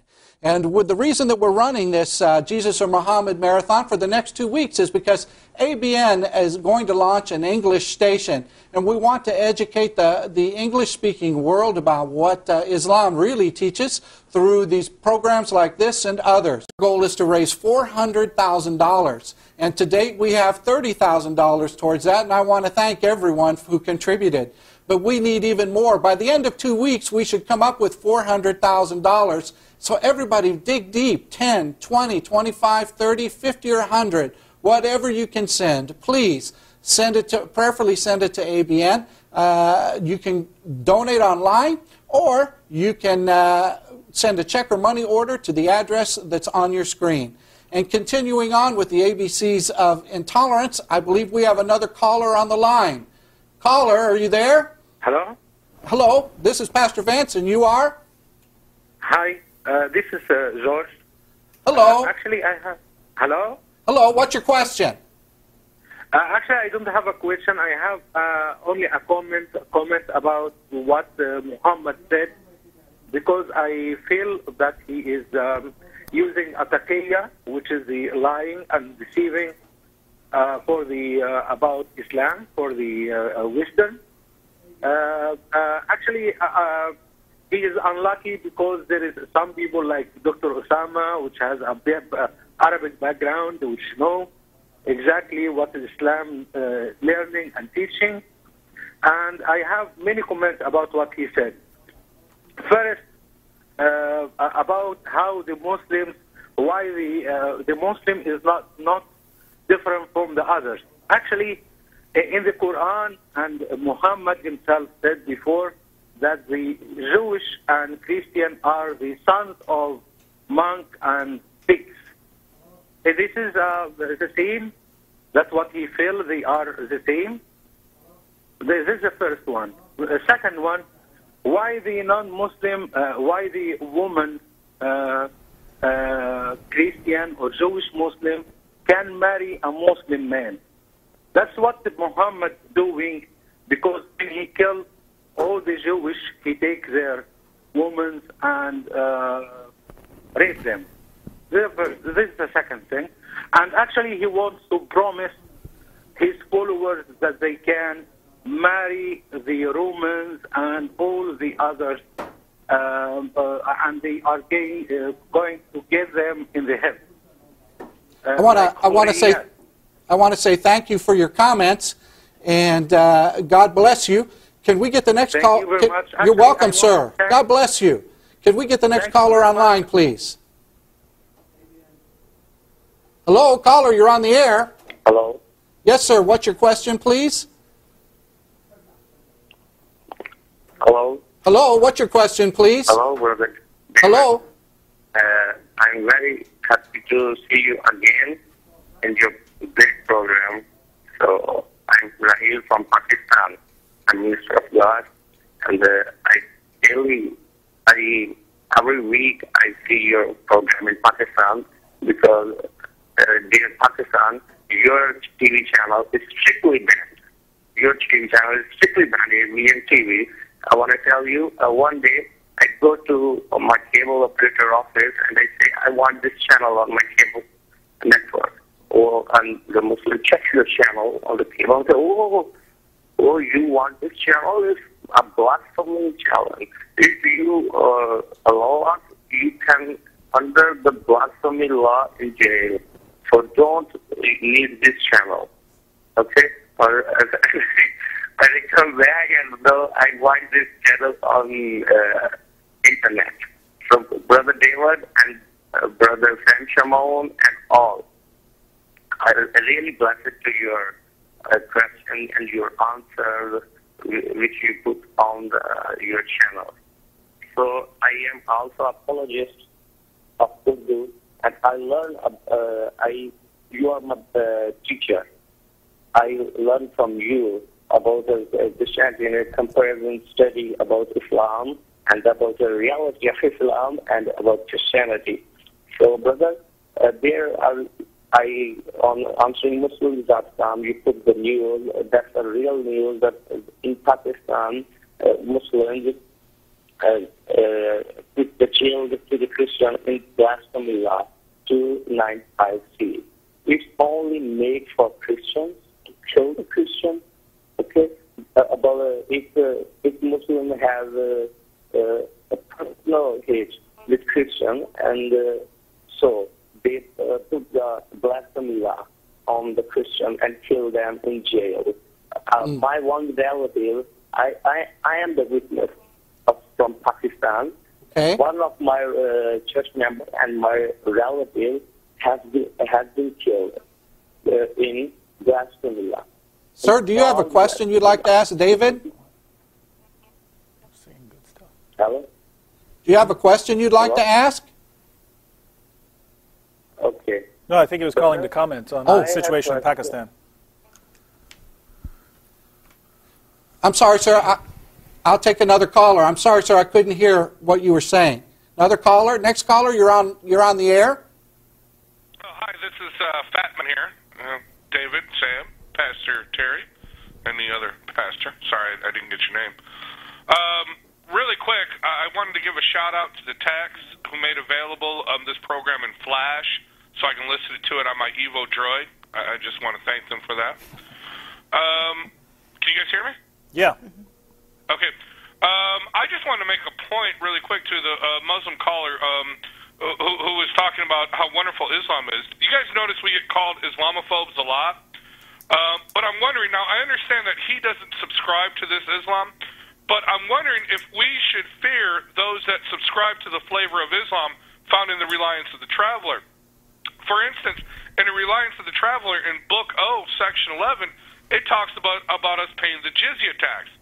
And then if we don't pay the jizya tax, we break any of their laws, for instance, not walking on the right side of the street,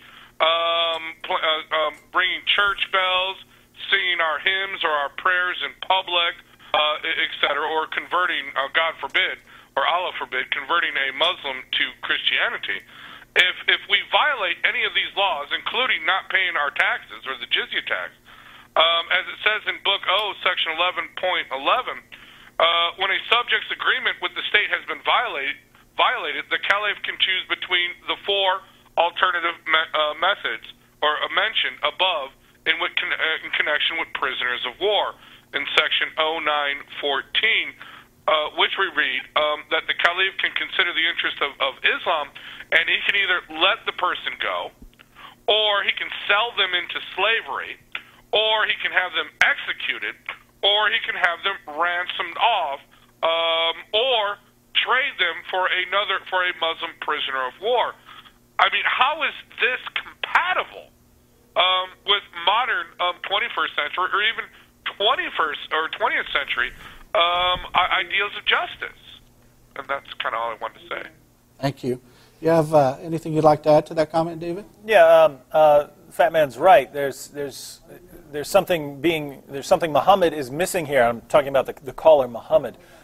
He's struggling to justify Muhammad's teachings. He's struggling to say, no, that this doesn't tell you not to be friends with unbelievers. The Quran can't teach that because he's a Westerner. He believes in peace and being friends and the freedom of religion. He believes in things like this. And he opens the Quran and he has to interpret that in a way that's compatible with Western democracy. But what Fat Man is pointing out, look at the big picture here. What are the final marching orders of Islam here? Fight the Christians and the Jews until they pay the jizya with willing submission and feel themselves subdued. Fight us until we are subjugated to Islam, until we're dhimmis, until we're second-class citizens. And if we violate our agreement in any way, and by the way, on the next program, we'll be looking at the Pact of Umar. So what did the agreement look like when one of the rightly guided caliphs made an official agreement with non-Muslims, with Christians? What did that agreement look like? Well, it's pretty bad. It's pretty bad what Christians were required to do as dhimmis. But think about that. In an ideal Muslim world, not according to the future, in the future there will be no Christians, but an ideal Muslim country right now, Christians are supposed to be these second-class citizens who are subjugated to Islam, who feel themselves subjugated to Islam. How does that fit in? How does that fit in? If we don't keep our end of the agreement, if we don't behave as good second-class citizens, Muslims can kill us. They can slaughter us. That's what's laid down by the Prophet of Islam. Friend Muhammad, if you don't believe that, if you don't believe that Christians aren't allowed to be friends with Muslims because we're inferior, if you don't believe that, if you don't believe that Christians are supposed to be second-class citizens, if you don't believe that Muslims should fight us until we're subjugated, if you don't believe that, the solution is not to reinterpret Islam, the solution is to reject Islam. That's what you're supposed to do. As a Muslim, you're not allowed to reinterpret the Quran to fit in with whatever you like. You're not supposed to do that. You're supposed to obey the Quran or reject it, and I would say reject it. The purpose of our Jesus is Muhammad show, as I said earlier, is to raise money for our English station. And I'd like to give Pastor Terry a minute or two to explain why this English station is so important to the Western world. Well, I think our caller from Pakistan was a really good example of why it is so important that we are able to reach English-speaking people. He requested that this show be shown on his satellite company. And in Europe and in the Middle East, we use the Hotbird satellite. And that is what your donations will be going for, to help be able to promote this type of programming to the English-speaking world. We are completely reliant on your donations. 100% of your donations goes towards this type of programming. We ask that you please prayerfully consider making a financial donation, a financial contribution to this new English-speaking channel that we hope to start in February of 2011. And again, you can support us by the website that you see on your screen or by calling in your donation. You can also send us a check or money order. Our vision, again, is to establish a media outlet that you're not going to get in the mainstream media. You're hearing information tonight that you're not going to get on ABC or NBC or even Fox News. This is a brand new, groundbreaking type of station where you're going to hear the truth of Islam and the truth of Christianity. You're going to have Islam exposed. And so we ask for your generous donations to help, again, to support this station, ABN, with programming like you're hearing tonight. Thank you very much for your consideration. Thank you, Pastor Terry.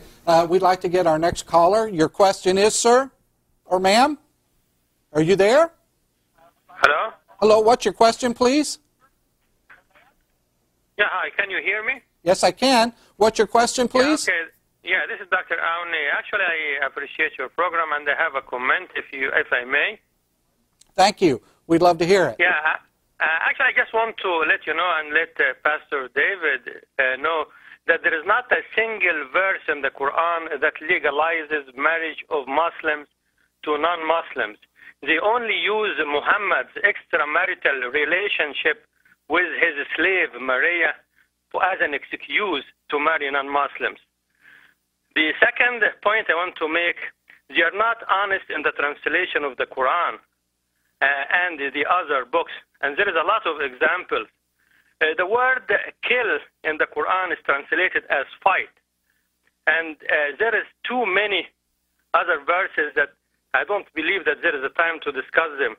I just want to mention few verses in the Quran. Example, Surah 9, verse 5.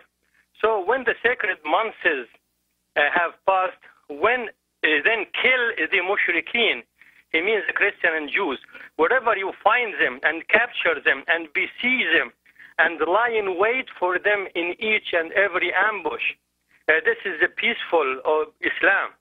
And listen also, in the Quran, there is more than 109 verses that call Muslims to war with non-believers. Just few examples in Surah 2, verses 191 to 193. And slay them whenever you find them, and drive them out of their places, and fight them until persecution is no more, and religion is for Allah. And Surah 2, verse 216, fight is prescribed for you, and you dislike it, but it is possible that you dislike a thing which is good for you, and that you love a thing which is bad for you. The last one I'm mentioning, Surah 3, verse 56. As to those who reject faith, I will punish them with terrible agony in this world and in hereafter. And actually, the excuse for the suicide bombers and the theological basis is in Surah 4 and verse 74, which says, let those fight in the way of Allah, who sell the life of this world for the other, whose fights in the way of Allah, be he slain or be he victorious, on him we shall bestow a vast reward. Thank you a lot, and I appreciate your program and supporting your channel, and I hope to see you live in January. Thank you, sir, and God bless you. David, your comments on that? I just wanted to comment on one important verse because it really tied in with what the caller Muhammad was saying. The brother brought up Surah 2, verse 216 of the Quran, which says, fighting is prescribed for you and you dislike it. But it is possible that you dislike a thing which is good for you and that you love a thing which is bad for you. But Allah knows and you know not. This verse is saying, you're commanded to fight. As a Muslim, you're commanded to fight, and you don't like it. But you need to consider the fact that it's possible for you not to like something that you're supposed to do, and it's possible for you to like something, like if you like peace and love and tolerance, that are actually bad. Who knows better? According to Surah 2, 216, you as a Muslim are supposed to say, Allah knows better than I do. What does Allah say? Allah says fighting is prescribed for you. And if you don't like fighting, then you're wrong. Allah is right. So my friend Muhammad, again, if you disagree with this, if you reject the idea that you're supposed to go out and fight unbelievers, or at the very least want to fight them. I understand that as a Muslim in a place where you have a minority, you're in the minority. You might not want to go around fighting people, but I mean, according to Islam, you're supposed to be helping those who are. You're supposed to be helping Muslims who are fighting the jihad. If you don't like that, then you don't reinterpret Islam. You don't water down Islam. You reject Islam, and it seems you want to have the best of both worlds. You want to have Islam, which commands you to fight, but you want to have the peace and tolerance that are consistent with Western society. You have to pick one, my friend. Thank you, David. Can we have our next caller, please? You're on the air. Hello, caller. You're on the air. Hello, can you hear me? Yes, I can. What's your question, please? Hi. God bless you all. A wonderful show. I'm enjoying the show every minute of it. Thank you very much for your time. God bless you. I want to just have a thank you. One quick comment about the marriage. Everything what you guys said, it was right. A Muslim man can marry a female Christian. And a female Christian, a girl, she can marry a man Muslim also. But the point is, which religion they will take. It has to be Muslim, either one of them is going to marry. At the end, they have to become Muslim. So what's the point of these? They tell us like man can marry a Christian. It's okay, but can he live with her? She's a Christian. How can he change his religion to a Christian or leave? Both ways has to be Muslim, because I have a problem now. I'm going to tell you a little short little thing. What happened is I met a woman. She was a Muslim, but she converted to Christian. She lives in one of these Middle Eastern countries. Now, for me, in order to go get her or marry her, I have to convert to a Muslim. So to get her, even though she's a Christian in her family, she's the only Christian in the family. The whole family are Muslim, but she converted to Christian. But in order to marry her in that country, to go to do whatever the papers, I have to be a Muslim. They don't let me go get her. She's a Christian, I'm Christian. No, we have to both become Muslims and then marry her. So that means in either cases, you have to end up by Muslim. So that means Muslim is not allowed to get married anybody else anyway. Thank you, caller. I'm going to give caller. I need to give David a chance to respond to that in our last 4 minutes. And I thank you for calling, and God bless you. Idea of what's going on if this is all new to you. Surah 2:221 of the Quran says that Muslims aren't supposed to marry unbelievers, but Surah 5:5 of the Quran says that Christian and Jew Muslims or Muslim men can marry the women of the Christians and Jews, and so what this amounts to is Muslim men can marry Christian and Jewish women, even though other verses of the Quran, when taken in isolation, would seem to indicate otherwise. It actually looks like a contradiction. But Muslim women can't marry non-Muslim men, and this is brilliant. The way it's set up for the spread of Islam, this is absolutely brilliant. Think about how this works, and this happens over and over and over again here in the West. A non-Muslim woman, so just some random Western woman, she gets married to a Muslim man. No problem. You can even keep going to church. My non-Muslim wife. You can even keep going to church. You can even keep going to the synagogue. No problem here. Let's just get along. Then the child is born. Well, I'm sorry. According to my religion, we have to raise this child as a Muslim. Now, suppose the woman has, let's say, 3 children. Now, you've got a woman, and her husband's Muslim, and her 3 children are Muslim, and those Muslim children are growing older and older and older, and so now you have a Muslim man and 3 Muslim children. That's a lot of pressure on a woman, don't you think? It's a lot of. She's in the middle of one massive Muslim family. A lot of pressure to convert, and even if she doesn't convert, so what? She dies, she's a Christian. There are a lot more Muslims in the world thanks to this relationship. But the reverse, that's why the reverse is not allowed. That's why a Christian man can't marry a non-Muslim woman and then raise those children as Christians, because now you're populating the world with Christians. So this is not about Christian beliefs being okay. Again, Muslims are supposed to fight us because of our beliefs. But the idea is women are weaker, women can be controlled more, and you can actually help spread Islam by marrying non-Muslim women. Very strange stuff going on here. It is amazing to me the things that I've learned from David and from Sam over the last couple of years. I appreciate their education, their wisdom, and their insight into Islam, and their mercy actually towards all those people who are Islamic and trying to show that Jesus Christ is the way, the truth, and the life, because indeed no man comes to the Father but through Christ. And in the last couple of minutes remaining, I want to remind everyone why Jesus and Muhammad, this telethon is on for the next 2 weeks. What is so important in the world is that we educate the Western world and even Eastern Europe and Australia and other countries that are in Asia as to what the Islamic agenda truly is. And they have an agenda. The Quran teaches that they have an agenda. And we're all about exposing what that agenda is. For instance, the people that they call radical Islamic terrorists on Fox News and other news stations, they're not radical Islamic terrorists. In fact, the Quran teaches that the Muslims should put terror into people's lives. These people are not radical. They're Orthodox Muslims. And men like David and Sam and Usama and other people expose that. And we need that. So we need $400,000 in order to get this station launched January of 2011.